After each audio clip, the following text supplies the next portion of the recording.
Finally, with episode 5, things start getting way more interesting and the drama much more intense. I guess this is my favorite episode so far. First, we see Team Cyan actually getting along and finally agreeing on something in a civil manner as they vote to decide the fate of a chicken. Gabby, of course, would have wanted it to become their mascot and name it Freckles, while the others all agreed to eat it instead, so may Freckles rest in peace. It's interesting how Ellie later admitted that she would have been fine with eating it, but she decided not to because she wanted to be a supportive girlfriend. The thing is, her love for Gabby seems to be her only remaining redeeming quality at this point, so I would hate to see it fade. I guess it would be pretty cool if Gabby helped her become a better person, given how she's basically perfect herself, isn't she? In the meantime, on Team Magenta, Jake and Ashley go up to Fiore and ask her if the offer to form an alliance and vote together is still on the table. I don't really get why they would do this like right now, given how their team's dynamics stayed the same for quite a long time. However, because Allie overhears their conversation, she starts panicking and lets out her frustration on Hunter, as usual, who, for once, is shown in a positive light. He actually tries to prove to her that he thinks highly of her and that other people's opinions of her don't matter and shouldn't matter. That still wasn't enough to change her mind, but at the very least, he tried. Although, it seems like she realized she kinda crossed the line when she attacked Hunter, so I was kinda expecting them to eventually talk things out, but unfortunately, they didn't get to talk until after the campfire ceremony, so I was a bit disappointed there. I just imagined they would elaborate on their relationship just a little bit more.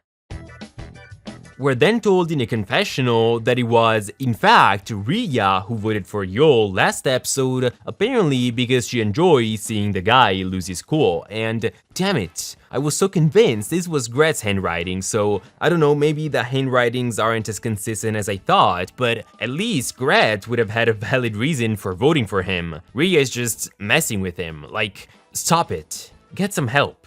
But anyway, right after Yul tells him to go and decompose in a retirement home, Connor reveals that, and I was wrong about this too, the envelope Miriam gave him in episode 4 was indeed a letter she wrote to warn the other players about Alex's alliance, so it was not an advantage.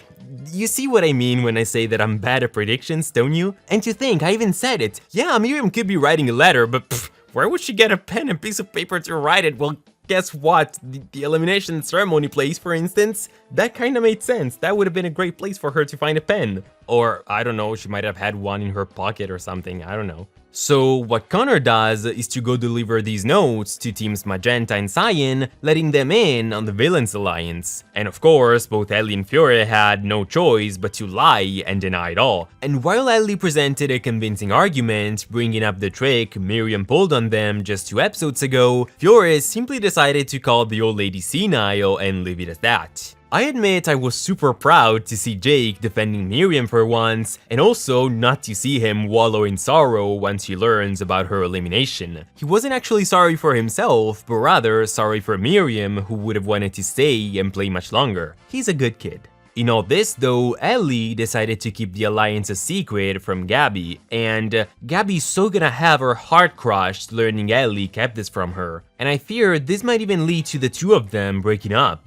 I hope not, for Gabby's sake mostly, but at the same time, who knows, that might actually be good for Ellie. Losing Gabby's support might make her realize she screwed up and that she really needs to change. In fact, even therapist Tess noticed that there must be something completely wrong with the girl, so much so that she would like to talk to her and get through to her. Let's hope she dabbles in marriage counseling as well, otherwise Gabby and Ellie are screwed. And so are Tom and Jake, and Yul and Gret, and Allie and Hunter, and Rhea and Connor. She's gonna have a whole lot of work to do. But anyway, the other day, Gabby's Spanish voice actress posted a story on Instagram where she said, and I quote, "Okay, for the next Adventure episode, I absolutely needed a great mic. You have no idea of what's to come." Which does lead me to believe something huge is about to happen in episode 6 between Gabby and presumably Ellie, and I already look forward to Gabby getting the spotlight again. I only hope she doesn't get booted though, that'd be tragic. But anything else, I'm fine with.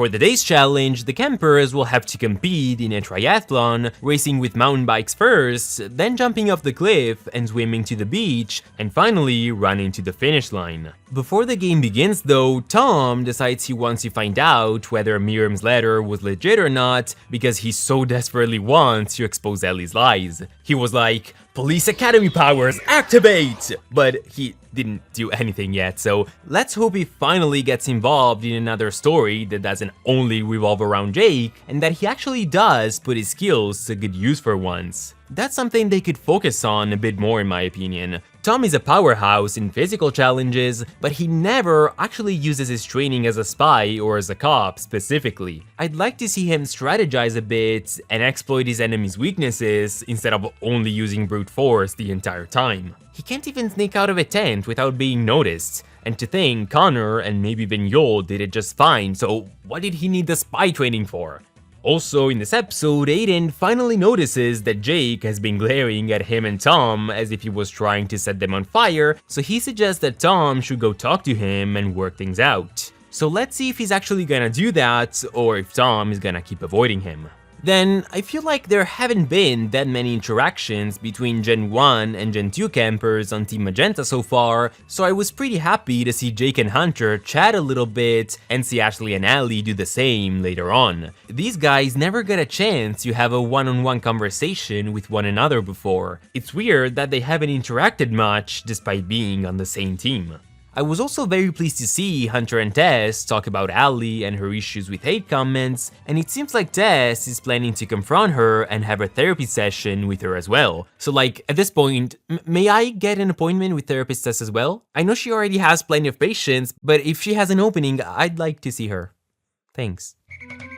Meanwhile, as expected, Joel keeps mistreating Gret, this time even making her feel bad about her weight, and that's a new low for him. And at this point, I understand that being mean and controlling last season didn't really work out great for Gret, so she now wants to be and appear nicer and all, but still, how is she not losing her temper? I'm not saying I want her to start acting like Season 1 Gret again, but she needs to get her temper and attitude back and break up with him as soon as possible. It just pains me so much to see her like this, and I swear, if she doesn't end up being directly responsible for Joel's elimination later on, I'm gonna lose all the respect I have for her. Come on girl, Gret it together.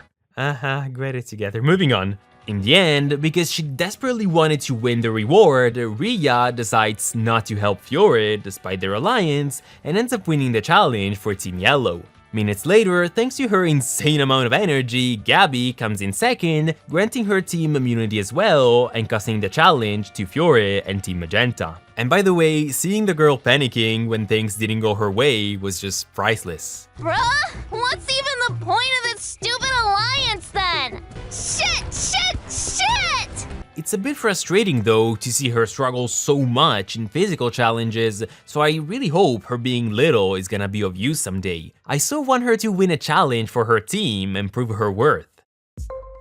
At the elimination ceremony, because of the Jake, Ashley, and Fiore alliance, with 3 votes against him, it's game over for Hunter. And I'm kinda upset he left so soon, because I just started liking him this very episode. He was so supportive of Allie and was truly concerned about her till the very end. I almost didn't want him to go. But I guess we got to a point where no matter who gets the boot, it's still a little upsetting anyway, because I pretty much like everyone here, or at the very least I find them all entertaining.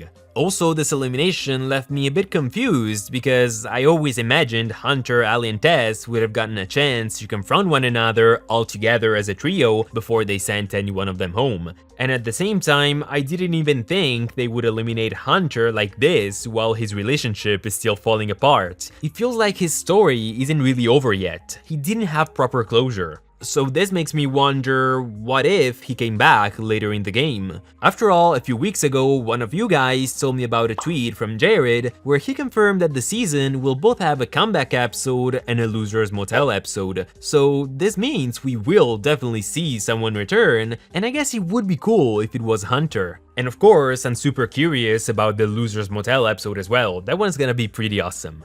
Finally, the episode ends with Emily, weirdly enough, waking up Joel in the middle of the night, telling him they need to talk. And I'm so glad they decided to have a new mystery this season as well. I do hope it's gonna be more intense than the Jensen one, but I'm already pretty intrigued. Of course, I have no clue what the story could be about, although I would indeed love it if it had something to do with Jensen's return. I know it's a bit far-fetched and improbable, but it would be pretty cool nonetheless. So do let me know if you have some theories on this Emily thing, and of course, as usual, go ahead and share your thoughts on both the episode and Hunter. Hunter should win All-Stars.